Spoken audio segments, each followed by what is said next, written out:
buildings. It's as if someone wants to erase.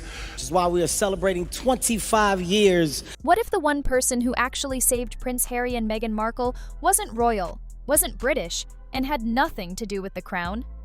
Because when they blew up the monarchy's rulebook and bolted from the UK in a firestorm of headlines, it wasn't Charles who stepped in. It wasn't William, not even a distant friend from Frogmore. It was Tyler Perry, Hollywood's billionaire wildcard. The man with a jet on standby, a mansion built like a fortress, and security that could make MI5 flinch. While the palace left them hanging, he showed up.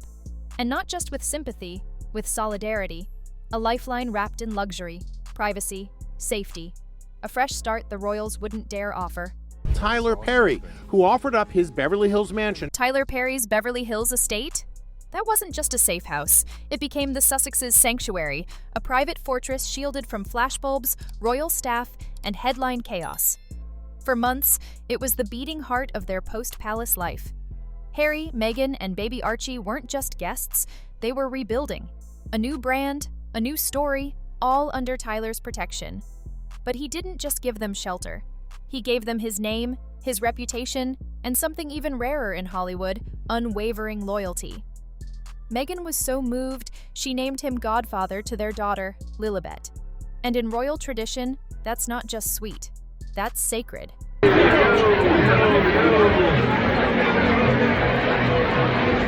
Cameras captured everything. Netflix aired soft focus clips of the Sussexes praising Tyler Perry, scenes packed with slow pans, warm lighting, and emotional sound bites. There were tearful confessions, quiet interviews, and moments that felt deeply personal. Meghan called him her protector, her rock, her chosen family. It was polished, heartfelt, and perfectly designed to support their post-royal image. For a while, the message stuck. The world saw strength, rebirth, independence. But that wasn't the shocking part. What came next wasn't just a twist, it was the moment the entire foundation began to collapse. $160 million sexual assault lawsuit. Out of nowhere, a $260 million civil lawsuit hit Tyler Perry like a thunderclap. Actor Derek Dixon accused him of running a toxic, intimidating, and career-wrecking workplace. Just like that, the fairy godfather of the Sussex saga wasn't a hero anymore, he was a headline risk. Allegations started pouring in, court documents, internal emails, production notes, insider leaks, and in less than 2 days, Perry's image flipped from beloved genius to embattled executive. And Meghan? She moved fast. Within hours, Perry was scrubbed from her digital world. Photos of him at Lilibet's christening, gone. Gushing posts about Uncle Tyler, archived or deleted. Mentions of him as godfather in interviews, quietly removed. Even Lilibet's Wikipedia page was edited, swapping is for was. No public thank you, no loyalty, no explanation, just delete. But the internet noticed. Reddit lit up. TikTok exploded. "Where's Uncle Tyler?" started trending. Fans pulled screenshots, matched timestamps, dissected old interviews like crime scene footage. Meghan's team clearly wanted him gone. But they made one very big mistake. They forgot Tyler had receipts. Every photo, every message, every tear-soaked late-night talk from those early post-palace days, all saved, all documented, and all protected. At the center of it all, a guest residency agreement with a confidentiality clause sharp enough to slice through spin. Because Perry isn't just a kind host, he's a billionaire who knows how to protect his name. And that clause, it changes everything. Sources close to Perry's legal team say there's a sentence buried in the fine print. One line most guests might overlook, but Meghan's people should have circled twice. In the event of public disavowal by either party, the non-breaching side may, in accordance with applicable law, disclose context necessary to protect reputation. Translation? If Meghan wiped Tyler out of her narrative, removed his godfather status, deleted his name from her public image, Perry has the legal right to speak. And not just in vague posts or quiet leaks. He can go public, he can do interviews, he can release affidavits, statements, even his own Netflix follow-up, with receipts. On one of the filmmaker's shows. Imagine the conversations Tyler Perry was part of, the things he saw and heard behind the walls of that Beverly Hills estate. Meghan pacing in the garden, venting about palace aides, Harry whispering in hallways about betrayal, private calls, early Netflix outlines, draft scripts and strategy meetings that shaped their future. Perry wasn't a guest. He was the host, the protector, the confidant. He didn't just witness their plans, he helped shape them. And now, he's being erased like a filter on an old post.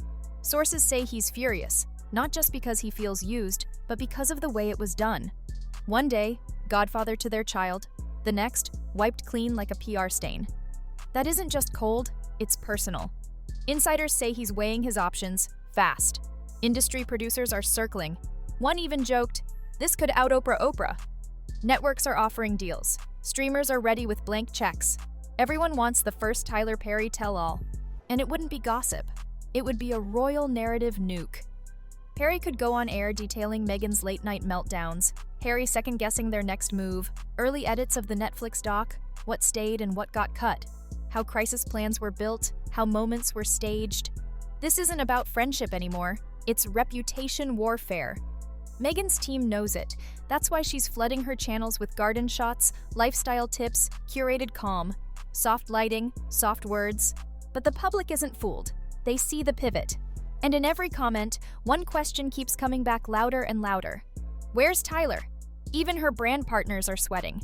A major skincare label has hit pause. A wine collab has gone dark.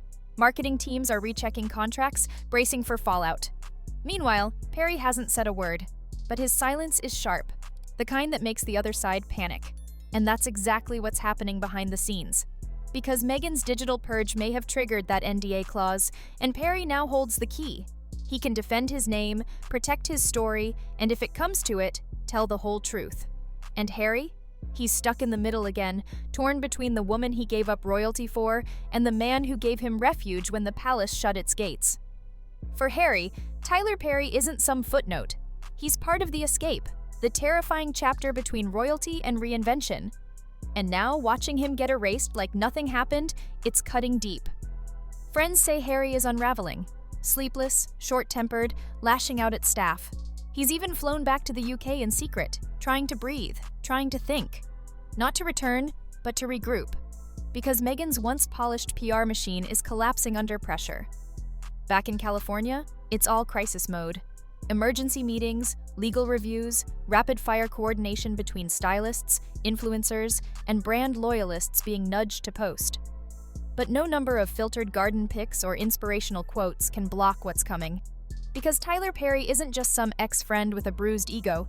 He's Tyler Perry, a self-made mogul, a media titan, and someone who still owns pieces of their origin story. Word is, Perry documented it all. Audio logs, meeting notes, behind-the-scenes recordings from their planning sessions, private phone calls, even post-Oprah reactions when the cameras stopped rolling. It wasn't sabotage, it was preservation. But now, those receipts could become Exhibit A. And then it happened. The leak. Not a rumor, not a whisper, but a precise, deliberate drop. A 58-second clip appeared online, posted by a burner account, quickly picked up and translated globally. Meghan's voice, unmistakable, talking press strategy, testing sympathy angles, wondering aloud if playing the Diana card might seem too calculated. In the background, Harry's voice, low and annoyed, muttering that Netflix doesn't want too much crying. The internet went wild. Within minutes, #selective sympathy was trending. Headlines erupted across the UK and US. Royal commentators jumped in. Sussex defenders went silent. Their critics declared victory. The clip was labeled the smoking gun, the proof of performance-driven victimhood. And the worst part? That wasn't even the whole thing. Sources say it's just a fraction of what Perry has. Over 17 hours of recordings, transcripts, and saved memos. Uncut discussions about leaving the firm. Early Oprah talking points. Off-the-record digs at royal family members that never made the final cut. These aren't just PR hiccups. They're potential brand killers. And just like that, Meghan's empire is teetering. Brand deals? Paused. Podcast comeback? Quietly shelved. That skincare launch with a major beauty brand? Now under review, according to leaked internal emails. Meghan, once the queen of media orchestration, is watching her carefully tuned machine spin into chaos. And Harry? He saw it coming. The moment that 58-second clip hit the internet, insiders say he booked a private flight to London, not just to clear his head, but to survive. For the first time in months, he's back in the UK alone, reportedly holed up at a quiet countryside estate owned by a royal ally. No Meghan, no cameras, Just a few trusted voices and a desperate attempt to find a way out of a scandal that feels like quicksand. Behind the scenes, there's buzz about secret talks with Charles's office.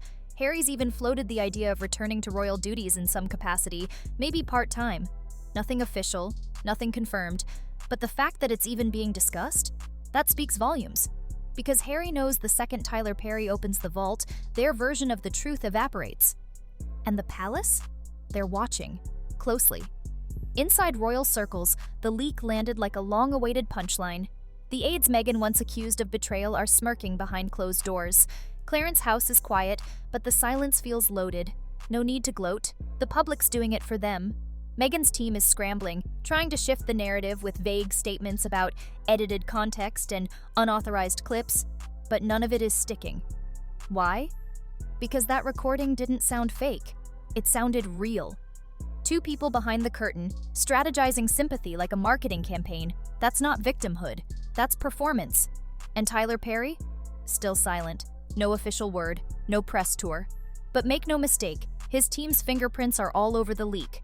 The timing, the precision, the clip's length, just enough to ignite a firestorm, short enough to dodge legal heat. This wasn't an accident. It was a warning. You erase me, I remind you. I exist. And that's what Meghan didn't see coming. Tyler Perry isn't a side character. He's the architect of his own empire.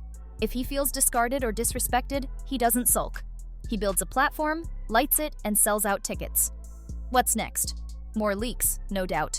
Maybe legal chess moves. Maybe an exclusive with Gayle King or Anderson Cooper. And if that happens, buckle up. Publishers will panic. Brands will rethink contracts. Former insiders will start talking. The walls of Montecito won't be thick enough. Because this isn't just scandal, it's a reckoning. The Sussex story, the brave couple who left royalty to tell their truth, only works if the truth holds. But if Perry keeps dropping receipts, the entire narrative crumbles. Harry's return to the UK is not just emotional, it's strategic. Damage control, plain and simple.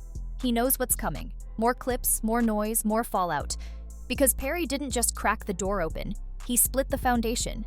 And when the world starts replaying everything, from Oprah to Netflix to Spotify, under that new light, nothing is safe. So here we are. A billionaire who once saved them now holds the receipts. A prince who gave up a crown now staring at the cost. And a duchess who once owned the narrative now scrambling to hold it together. This isn't just a bad news cycle, it's the turning point. And the entire world is watching,